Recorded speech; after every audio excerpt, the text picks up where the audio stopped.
Hello folks and welcome to Comic Talk, the once a week segment on my channel where we get together and we talk about comics. For today, we're going to be talking about Action Comics issue 985, Superman number 29, and number 1 of a 12-issue Mr. Miracle miniseries. This is going to be a lot of fun. We have a lot of ground to cover, so let's just get right into it.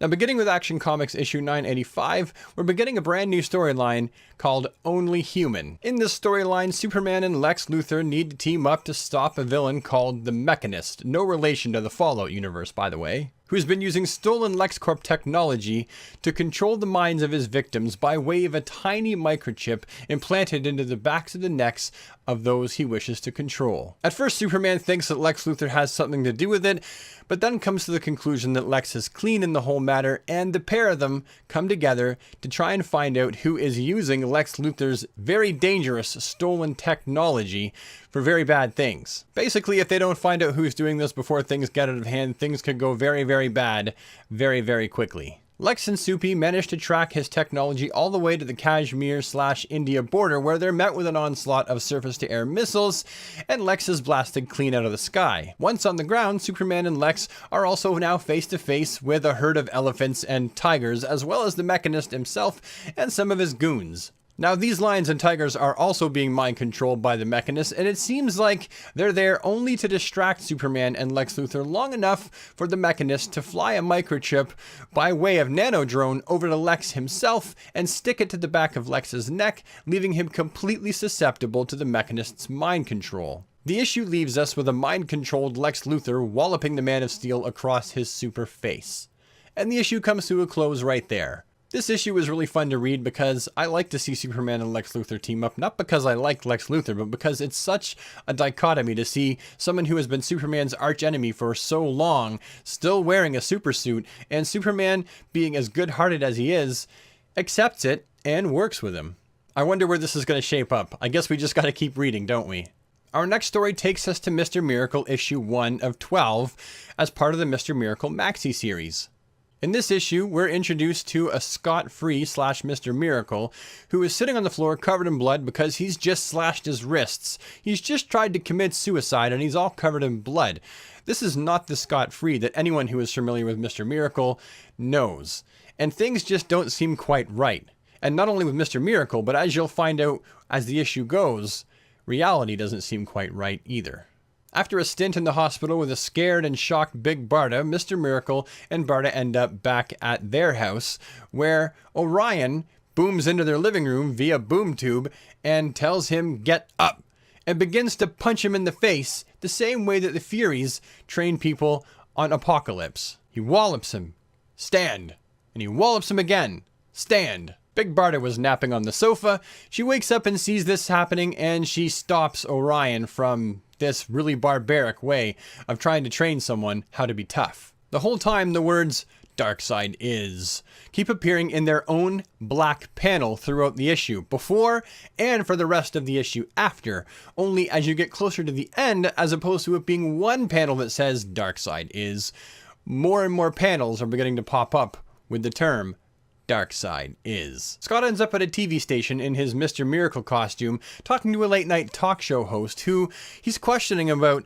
the suicide, and the whole thing is being played off like it's, like it's just a big joke, like it's nothing that Scott Free tried to commit suicide, which is really strange.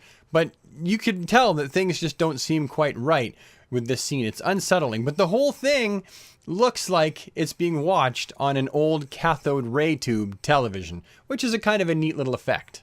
After this, the next scene is Scott and Barda on the beach, Barda suntanning and Scott walking with the Highfather, and we learn that Darkseid actually has gotten his hands on the anti-life equation, which is very bad, because with it, he can change reality, and Darkseid's version of reality is not going to be anything with any semblance of good or light or anything you would want to live in. Remember, Darkseid is one of DC's worst and most vile characters. He wants to have control over absolutely everything and bring everything to its knees under his submission. Further on in the issue, we learn that Highfather is dead, Darkseid's forces have broken through, and Orion is mounting a defensive attack against the forces of Darkseid, and Big Barda and Scott Free have now been called back via a boom tube to go and help with the fight. Now, as far as that Darkseid is saying, going from one panel per page to multiple panels per page, we now see that this has taken up an entire page of black with the words Darkseid is scrawled in white and in very small letters, and that is the entire page panel. So we know something is very, very wrong. Before entering the boom tube, Mr. Miracle is trying to tell Big Barda that he feels like something isn't right. Something is wrong. And Big Barda doesn't want to hear anything about it, and she smacks him in the face, just like Orion was, just like she rebuked Orion from doing, just like the Furies do on Apocalypse. I think that the anti-life equation is rewriting things as we're reading, and Mr. Miracle knows it, and that's what he's up against. I think it's going to be very cool to see how this whole thing plays out. I hope that somehow it ties into the overall DC universe, but I'm a huge fan of Mr. Miracle, and I can't wait to read the rest of the 11 issues, which are going to take a whole year to come out, and it can't come soon enough! Darn it! Next and finally, let's talk about issue number 29 of Superman, which begins the Fear storyline. Now, the issue starts off with Superman coming to give some very worried parents an update about the whereabouts of their 14 missing children, because children every night for the last 14 days have been going missing, and the parents are terrified. The first child to go missing 14 days ago was a little boy named Z, who was playing some sort of Pokemon Go sort of app on his phone when he stumbled into a closed down school, and he finds this weird yellow creature that kind of looks like a bald cat mixed with a rat. Really weird thing, and he picks this up, and then things begin to get really bad. We can see the heavy fear overtones all throughout this issue, because when Superman is there talking to the parents, Jimmy Olsen is also there with his camera, and there's a yellow hue over his exposure, and that's what he thinks it is. He just thinks that it's his camera exposure, when if you're a DC Comics reader, you know that the yellow hue has a lot more to do than just with his camera. Now, to make a long story short, we learn throughout the story that the children who have been abducted have been infected by Parallax, who has been using them, feeding off of their fear to make himself strong enough so that he can then take on the challenge of infecting Superman, which is his main goal. Superman, who manages to track down Parallax because he can see fear in the emotional spectrum with his eyes, kind of in the same way that he would use his X-ray vision, manages to track down Parallax and the 14 missing children, where he has a confrontation with Parallax. At one time, Parallax even tries to crawl into Superman's mouth to take him over, and Superman just